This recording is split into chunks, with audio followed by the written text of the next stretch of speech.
Thanks very much for those talks. I thought I would just tell a couple of quick stories. One regarding this question of profit biasing medical research. When these things are debated, for example, on the ABC, and then they have web forums where people debate these things, and drug reps say, oh, no, there's no bias here.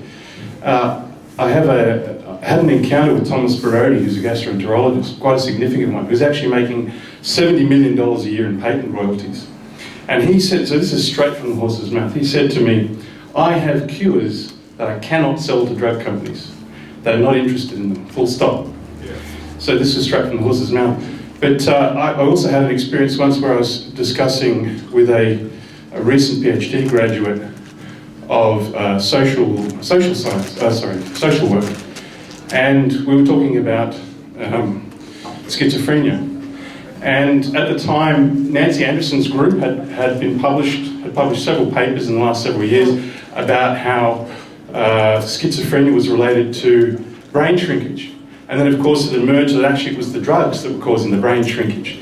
And she looked at me and she said, these people couldn't be wrong. You know, these are scientists. This is science. And I said, you talk to me as though you're expecting the people who made these mistakes to admit that they're wrong.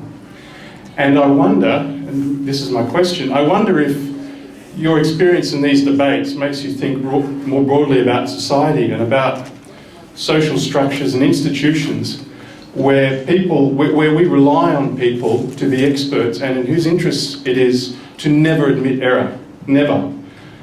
And can we learn something about the structures of society more generally than just medicine? Thank you. I think where with my narrow view looking at medicine, there are two ways that I would say that I answer that. One is I think that corporations have much too strong and too important a role in society in this particular historical era in terms of having power over governments and beyond the democratic process. And you see it in medicine, but you also see it elsewhere. And I know the other side that I think is very important is, and that there's a real movement now to say, look, it's unacceptable to have people participate in clinical studies of drugs and then to have the sponsor of that study, so the pharmaceutical company, be able to decide whether to make that information public or to keep it secret, that every study needs to be publicly available. And that, corollary to that is that you de-identify, so people's privacy is protected. There's that technically that's not hard to do, but that data should be available to anybody. So a consumer group could actually hire somebody to analyze it as well as a university expert. That's just my thought. That yes, I agree with you. Yes, I agree. The United States is in a bad situation. There have been 7 Supreme Court decisions that decree that corporations are people, so it governs for its corporations. One story, it's going to happen here with the China Trans-Pacific Public Partnership, which has already affected Canada. It will weaken civil rights. When the boy killed all those people in the kindergarten at Sandy Hook, a petition went around. In fact, whenever there's one of these homicides or mass homicides, petitions go around saying we want to know what this person's on, or the plane crash. And it got 86,000 signatures in 2 days, and the White House closed it down saying thank you for your interest in gun control. Oh. Before the next person asks their question, we've got a lot of people who want to ask questions, and we have to finish at 8. I know, we have to finish at 8:15. So we need everyone to keep their questions short, less than 2 minutes, and the speakers to try and keep their answers short. Okay, we'll do as many as we can. Okay, next one. This question is directed to Dr. Yola, because I don't think it's fair to me to ask you this question. Several years ago, we had a situation arise in Australia where doctors were being charged, or whatever was being charged by the drug companies, because they were giving gifts and other things, inducements for them to promote these drugs. What happened then? I thought we stopped all that, and I thought the law took over, but it appears from what both of you have talked about, the law is not being observed by the drug companies. Can you expand on that, please? Thank you. I think this referred to very expensive dinners, and they were only for ordinary doctors to attend and be educated. Continuing medical education is compulsory, and the drug companies own it. But it doesn't. We don't have. In the United States, there is a Sunshine Act, and there are websites where every doctor's income from drug companies is documented. I think there's a Sunshine Bill languishing somewhere at the Attorney General's in Australia, but it's not in anyone's interest. There's an interesting Greens website, which I found once and haven't been able to find since, which documents all the election money that's given by drug companies and their agents like Medicines Australia, and that doesn't document what's given to the slush funds. The amounts run into millions, but in the US they run into 4 or 5 billion. So it's pretty bad. Money buys a lot of willful blindness. Okay, next question. Yeah, Brian Concannon. I've had a lot of experience with the mental health system because my eldest son, Bon, got meningitis at 10 months old shortly after getting his vaccines. He's been through the run-of-the-mill the mental health system, and I've experienced the unbelievable conflict of interest with doctors, and the different drugs he's been on have just made him worse. He's only got better since he's been off the drugs, thank God, and he's off them now, but the medical practitioners and doctors are constantly pushing him to get back on them so that they can get their drawbacks. But my question relates to, I've done a lot of research on the subject, Andrew Wakefield and a couple of others, and I've found a strong link to autism and vaccines. Is there anything you can tell me about that? Like, you've got all these different drugs, thimerosal, mercury, alumini, formaldehyde, all these foreign drugs that are poison to the body that they put in vaccines. But and when you inject them, they're a lot worse than actually ingesting them. Can you tell me about anything you know about the links through autism and vaccines? Thank you. Unfortunately, Andrew Wakefield did a lot of damage to the cause of the anti-vaxxers, although they still believe him. If you look at Brian Deer's website, you'll find that he was a complete and utter fraud. However, having said that, and I warn you, I pick my battles, and I'm not about to get into the anti-vaccine scene, but it comes in front of me all the time.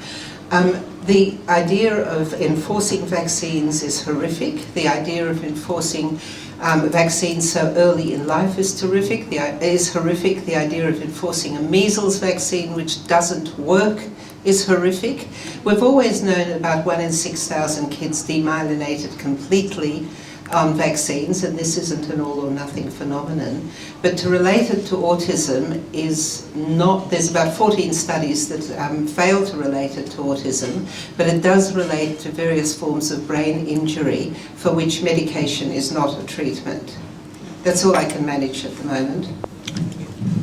Next question. I remember a time when talk therapy used to be the way that you got well if you had a problem. And I've done my share of it, and I certainly have no regrets. Whatever happened to talk therapy, or is it just not profitable enough for Big Pharma? Talk therapy is not profitable at all for Big Pharma. So you occasionally, when I look at pharmaceutical advertising, sometimes I see competitive advertising, like a Lipitor ad that says, has a very healthy man at a gym and says, you've got to be, you're kidding yourself.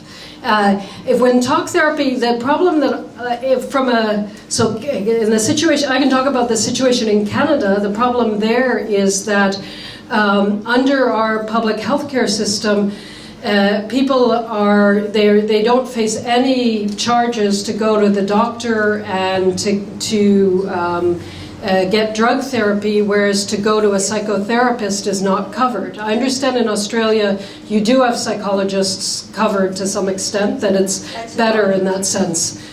And psychiatrists. And psychiatrists are covered, but a lot of this, it's very hard to find a psychiatrist who would use talk and not use drugs as well. And also perhaps for somebody who's dealing with more minor life problems, that may not be a good use of all of that. You know, it's not necessary. You might want to keep them for the worse, more serious problems because of how much it costs to train. Just a thought. As a psychiatrist. Our first clinical practice guideline by Dr. Ian Hickey said depression is common, serious and treatable and affects 4% of the population every month. So that's his criterion for treating with Effexor, which is the drug that in some studies multiplies suicide by up to 12. And then the same practice guideline, which is ghostwritten, comes out of the Texas Medication Algorithm Project, recommends adding antipsychotics. Psychiatrists used to be the lowest earners out of all the doctors. They are now the second highest earners. To have a practice where you see 4 or 5 patients an hour and say, how are you feeling? And if it's bad, they switch you to another antidepressant. If it's okay, they leave you there. And if you're getting worse, they double the dose. And why would they bother talking to people and talking them through their problems? I mean, the kind of depression that affects 4% of the population every month is depression because you're having trouble with your husband or because the dog died. So, you know, it's not even psychotherapy, it's just being there while somebody gets better. Thanks. Okay, next question. Yes, the broadening of the disease diagnosis to encompass ordinary human reactions to environmental influences and the prescription of these harmful medications, this is driven by commercial imperative. What is the solution to big pharma? I mean, how are we going to take back control? How do we create a rational health solution to real issues of depression? For example, in my workplace, a large percentage of the workers are depressed because they're suffering from the effects of economic rationalism, downsizing, outsourcing, insecurity. Many of them, majority of them, in fact, are on SSRIs. So that's a real concern. How do we re-establish control, take it back from the pharmaceutical companies, and have a rational health program based on need rather than profit? And do you think the medicalisation of mental health serves an ideological function, rather than looking at the underlying social problems, providing a chemical solution? Given that the Liberals called a royal commission into 4 deaths and 200 burnt houses from the insulation scheme, we are looking at 3 suicide deaths a week in New South Wales, that just under mental health care, more in the private sector. New South Wales, a quarter of the population of Australia. So we're looking at probably about half the suicides that occur being medication related. It's not only antidepressants. The FDA website has 20 groups of drugs that are associated with suicidality. We've got to identify the problem and put it out in public, because this a pill for every ill and a pill for every side effects paradigm isn't working. It's costing a mozza and it can't go on. But in Australia they seem to have major inquiries before you can shift a paradigm. So, I mean, I think it's the kind of thing that I could probably spend all the evening answering. I would say that part of the problem even has to do with, well, again, I speak from Canadian situation, British Columbia campaign contributions to political parties from the corporate sector being part of the problem in terms of how things are framed in a way where you get very large corporations having much too much influence.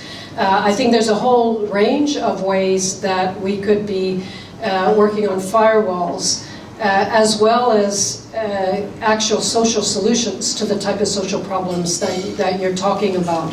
Firewalls in terms of health professional education, in terms of the science behind development of medical treatments would make a huge difference as well. But I think I just saw today, essentially the push is for more corporatization of the universities as well. So I'm not, I'm not sure in terms of what can we actually achieve, and we can probably achieve some small things. I'm partly here because my research group was actually attacked because we don't get any pharmaceutical industry funding, and my position became untenable in Canada. So. Okay. The first speaker mentioned TPP during her speech. For those of you in the audience that aren't on the CFMEU email list, they've called a snap demonstration for midday at Macquarie Street State Parliament next Monday at midday because of the massive influx of Chinese workers who'll be working on building sites once they get approved for Chinese investment under the TPP at extortionately low wages. And the bottom of their email said, don't bring any racism. So it's not an anti-Chinese thing, it's an anti-TPP thing. Just threw that in as an aside. But my mother died when I was 7 from swallowing all the pills up and down as it came through the mail in 1961 to every GP in Australia, of which my father was one before he became a psychiatrist. And she fell asleep smoking and burnt the house down. She was unconscious at the time, so she didn't suffer from that point of view. But she was suffering from postnatal depression, which wasn't even diagnosed back in the early 60s before kids under 10. My father wrote a letter to the British Medical Association, as it was then called in Australia, demanding that they stop sending out pharmaceutical samples in the mail so that relatives, kids and anyone else could knock them off. Unfortunately, that policy was taken up back in the 60s. I don't know if it's been reversed since. That's my personal background with this issue. My father went on to be a psychiatrist and run for every federal election from 49 through to 1980 before he died, and never got his deposit back once. And anyway, I know I've got to get to the real question. I'm on Lipitor, Sevicar and Escitallo.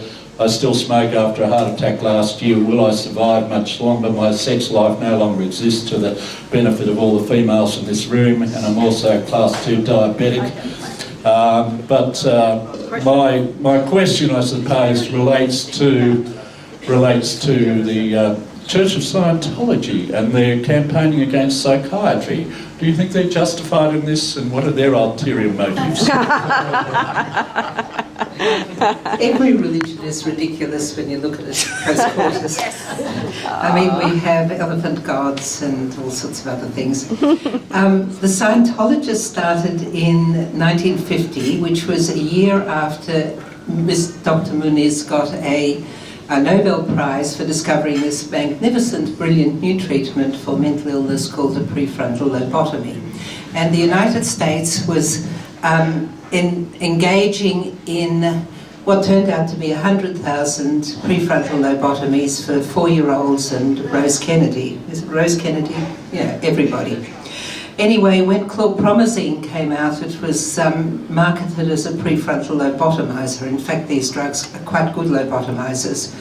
The Scientologists are completely correct about psychiatry. They exposed Chelmsford Hospital. They stopped brain surgery, useless brain surgery on mentally ill people in New South Wales, although there's people wanting some more now. They exposed Prozac, the suicide nature of all these drugs. But apart from that, and I haven't seen the film, I believe they're rather disgusting in some of their habits, but I haven't yet seen them in front of the Royal Commission of Child Sexual Abuse. Whoa. Hello.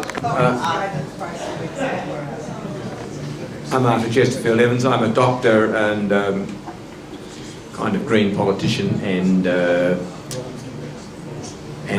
I've done some political economy. I would certainly just comment that in answer to Yolanda's question, Democracy for Sale was the name of the Greens website, which Lee Rhiannon put together to look at political donations. I would say as a doctor that I think continuing medical education has been absolutely taken over by the pharmaceutical industry, and the retreat of universities from that is a depressing thing. Because there's no money in it for them, I think. I don't quite understand why, but it's very worrying. I went to a lecture by David Healy, who is the professor from Cardiff, who actually, professor of psychiatry, who questioned the approval of some of these antidepressants and psychiatric medications. And he got a job in Canada, and the fuss made by the pharmaceutical industry, the job was actually withdrawn, and he had to go back to Cardiff, and he gave a lecture on that point. He made the point that the drug companies have to give all the information to the FDA that they have, but they only have to release for publication what they choose to release. And he had the number of papers that were submitted to the FDA and compared that to the number of papers publicly available, and sometimes it was only just over half, which does beg the question, was it the half that showed the stuff didn't work? Right. And that was the obvious implication. And the question I wanted to ask is, I understand the Americans have a scientific fraud agency that actually looks into this, and Australia doesn't. Could you comment on the role, if any, of a scientific fraud agency and what it might do? It's not a scientific fraud agency as far as I know. It's legislation called the False Claims Act. Australia has one, definitely identical to the American one, languishing at the Attorney General's Department because my friends tell me nobody has the political will to put it up. Basically, the False Claims Act allows whistleblowers like myself to go to a lawyer, and there are specialist lawyers in this area, and say, here, I have information about false claims made by this drug company or this provider of military equipment or what have you. And then the claim is filed under seal, and the Department of Justice has 2 months to decide whether or not they're going to go with the whistleblower, or the whistleblower can go it alone. The fines are enormous by our standards, but chicken shit for the drug companies, in that, for instance, Zyprexa, makers of Zyprexa got fined 1.42 billion, which was the biggest settlement to date in about 2004. But seeing they were making 6 billion a year out of their blockbuster drugs, they just say this is the cost of doing business. So it enables people like myself to get some retribution, please God. It exposes the frauds in the community, and this legislation brings back billions, literally billions of dollars back into the state coffers. Now, you realise that Attorney General's Department in Australia or anywhere else, or even the Department of Justice, is no match for 1,600 lawyers that a drug company might put on such a case. But privatise the prosecutions, the whistleblower pays the lawyer, the whistleblower gets 30%, which can be hundreds of millions. We have such a bill at the Attorney General's. It's been looked at by US Department of Justice, the federal police want it, and I need somebody to put it up. Great. And I might be able to respond to the other part of your comment, which was on selective publication of studies and the work that David Healy did to expose how the unpublished trials that had not shown the antidepressants to be effective the trials that had not shown them to be effective remained unpublished, and what you saw in terms of published literature is a very biased sample of the science, essentially giving an exaggerated estimate of how effective they are. That's what I was trying to show with the most recently approved antidepressant, that the same thing is going on still. So that's kind of a depressing message. But on the more positive side, the European Medicines Agency, so partly the regulatory agencies have all the information. Shouldn't they just be making it public? And in the European Union, what happened is the European Medicines Agency got requests for the full information, I think, on an obesity drug and then another kind of drug, and they refused, as they usually do. And the people who are requesting the information, including people from the Cochrane collaboration, then went to the European Ombuds Office, who looked at it and said, you should release, this is important public safety information, you should release it, and you should release all the other information as well.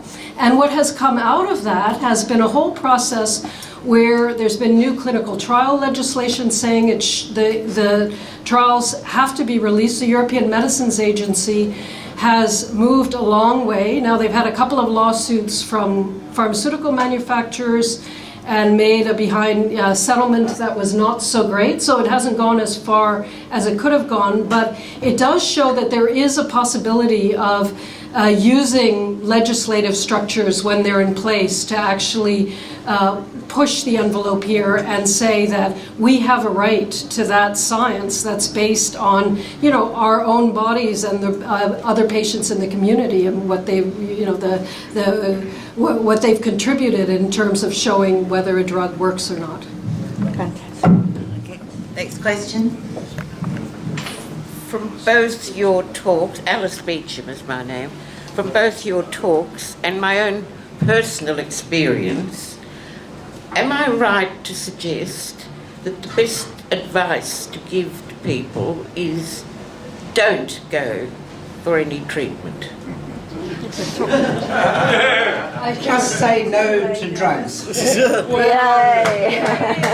I wouldn't generalize in that way, so maybe I'm a little more wishy-washy, that I would say for certain, only go for treatment if you have very good evidence that you're actually going to benefit from that treatment, and your possibility for somebody in your situation of benefit, your likelihood of benefit outweighs your likelihood to be harmed by a good margin. And that also, that we as human beings don't, as we get older, we metabolize drugs more slowly, that the whole idea of chemical load actually needs to come in as well, that when somebody is prescribing a newer medicine, shouldn't they also be looking, another medicine, shouldn't they be looking at what the person is already taking to see whether there's something else they might take away, that maybe they don't need it anymore? Because I know that what happens is as people get older and things do go wrong and some treatments are helpful and effective, that they also end up getting put on more and more drugs, and that the interactions between those drugs can be harmful, and just the sheer number can be too much. So that's I'll ask the last question. So my name is Wynne, and I was a psychiatrist at the time when none of this was happening, and we got people better. But I became so disgusted with what's been happening, I became a psychotherapist. But my question is a political question. The big issue politically and in the news is what are we going to do about our budget, and where can we cut expenses? There's a big national conference coming up at the ALP. Is thought being given by those who are connected with you, Yola, and others, to actually bring this key information of this actual corruption, that's what we're talking about, corruption of the whole of health, to actually bring it to the Australian Labor Party as a marvellous way in which costs can be cut in the service of the good? And are any connections being made, of course, with the Greens, who I'm sure would agree without any hesitation to what you're saying? When I have told many health ministers, Labor and Liberal, they don't answer emails, they fudge, they don't want to know. Of course, the costs of Medicare have blown out, and it's not only psychiatric drugs, but if psychiatry's trebled, quintupled in cost, so has diabetes, so have all the other diseases that are now being treated with ineffective and harmful drugs. The problems are internal in medicine, and I haven't yet found a politician who's able to look at that as a solution. All they can think of is raise the Medicare levy, charge people, raise GST. There are other solutions, but I cannot find anybody, and God knows I've tried, who'll listen. No, I would say this. Okay. Well, And that includes Greens. That, ladies and gentlemen, is the end of this evening. I think you will agree that it's been absolutely splendid and both our speakers have been terrific.